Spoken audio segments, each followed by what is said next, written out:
Hello ভাই brother, কি অবস্থা সবার? আশা করি সবাই ভালো আছেন। অ্যান্ড আজকে আমরা যারা দেশের বাইরে আছে তারা কীভাবে রান্না করি সেটা, এবং গোশ কীভাবে রান্না করি বা আমি কীভাবে রান্না করি সেটা দেখাবো। তো আই থিঙ্ক বিষয়টা ফানি হবে, but ignore this, okay?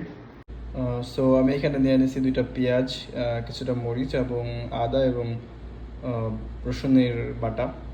So এখন এটাকে আমি গোশ দিয়ে মিক্স করব। So brother, it's my mistake. আমি মশলা দেওয়ার সময় খেয়াল করি নাই বা ভিডিও করার জন্য।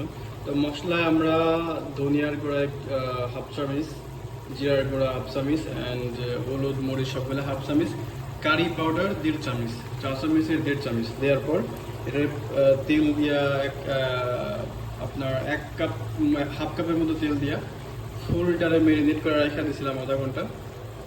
সো দেন এটাকে বসায় দিচ্ছি কিছু মেরিনেট করা 15 মিনিট বা 20 মিনিট